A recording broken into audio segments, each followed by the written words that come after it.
The one book that single-handedly changed my life. Well, if you know about me, you know the fact that I have been reading books for the past 3 years. And to tell the truth, all that time had been unproductive because I wasn't applying any kind of lessons or advices that I learned from those books. And to be precise, I started applying from this one book. This one book changed the game for me. I started applying those lessons and my life changed for the better. And after that, I started applying the lessons I learned from all other books.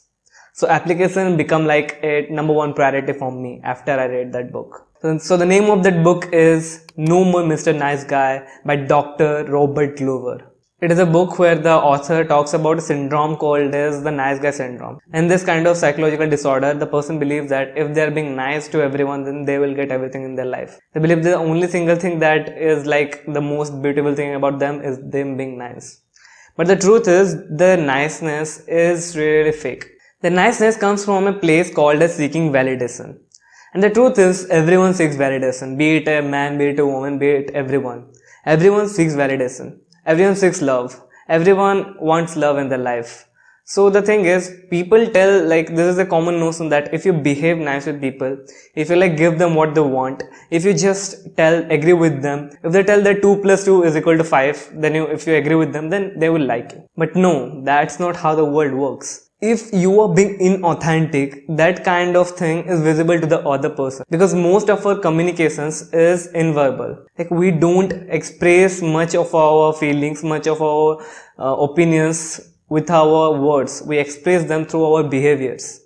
And if our behaviors aren't in line with our beliefs, with the thing that we want to say, anyone can say that we are fake. Like, think about a scenario. You went to an event with your friends, and suddenly when a beautiful girl comes around, your friend stop like being giggly and being like doing banter. They started becoming more like a simp, and they started, oh yeah. Even if the girl says something like, can you please like do this for me, they'll say yes. And if you say the same thing to them, like, can you give me a lift, brother?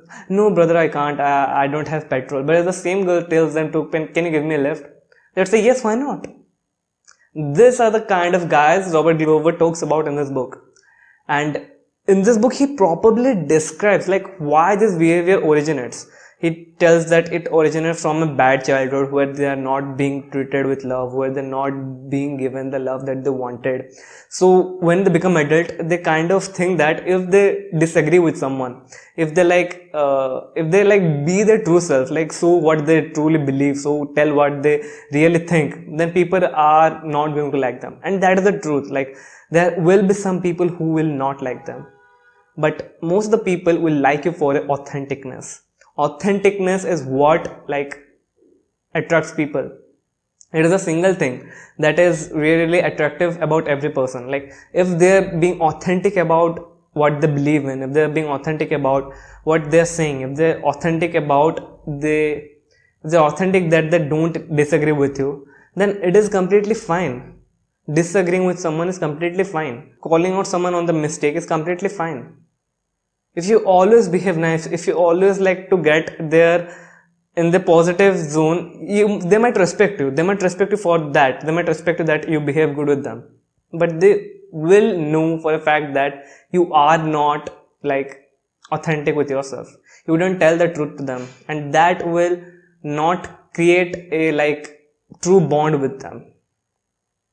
And Robert Glover explains it very, very beautifully in that book. Like, anyone who reads the title thinks that this book is telling me not to become a nice guy, this book is telling me to become a bad guy. No, that is not the message of the book. Many people don't even read the book and misunderstand the book.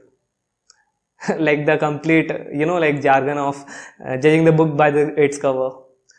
So, if you are in your life, you think that if what I said resonated with you, if you think that you are a nice guy, not like a nice guy, everyone is a nice guy, everyone wants to be a nice guy, and you should be a nice guy.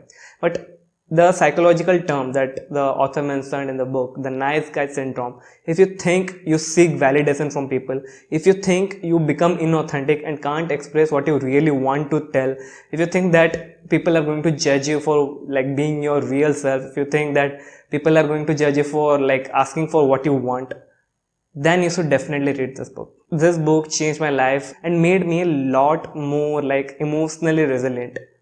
Like I was a little bitch, like I used to cry on little things. And now I do feel sad, I do feel bad, but it's not to the extent that I used to feel back then. Because this book taught me a lot of things and I had the humility to accept the fact that I was wrong.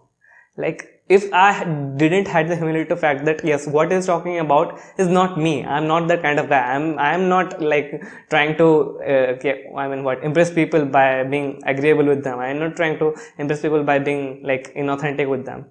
Like I'm not lying to people. If I hadn't had the humility back then to accept the fact that yes, he's talking about me there and yes, I was wrong.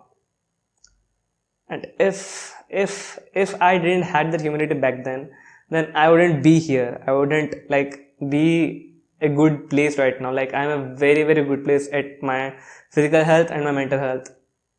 So this was the only book that single-handedly transformed my life. But the truth is there are a lot of books that single-handedly transformed my life. Like Atomic Habits, like Can't Hurt Me, like 100 Essays That Will Change the Way You Think, and so many other books. Like they're literally Almanac of Nawal Ravikant. How can I forget that? Like there are a lot of books, but this single one book stuck with me because it kind of broke that belief of me. Like it hurt me. Like it really hurt me by knowing the fact that yes, I was inauthentic and I was the nice guy the book is talking about. And like many people exploit this term, like don't be a nice guy, but there is no problem with that. The problem with that is that this referring to that book's like psychology, like the term that the author coined there, the nice guy syndrome. Here we are talking about the nice guy syndrome, not about nice guy. Because nice guys are good, like being nice is a good thing. You should be nice to people. Why should you be a jerk to people? Why should you be a jerk to anyone? Being a jerk doesn't like get you anywhere in life. So that's it. This was the single book that single-handedly transformed my life, and I recommend this book to a lot of my friends, and 3, 4, 5 of them completely read that book, and they also told me that this book significantly changed their life because they also had the humility to accept the fact that yes, they are doing attention-seeking behavior. They want to impress people. That's why they're agreeing with all the things that they're saying. They're not being disagreeable. They think that being disagreeable is bad. They're seeking validation. Yes, they're doing that. They're seeking validation from people. They're seeking validation from girls. They're seeking validation from society. And that is what this book is about. This book is about how to stop seeking validation and be the real you. Not to become a bad person or not to become a jerk. So that's it for today's video, and if you like today's video, subscribe to us because here we help young men become the best version of themselves. And see you in another video, and until then, have a great time.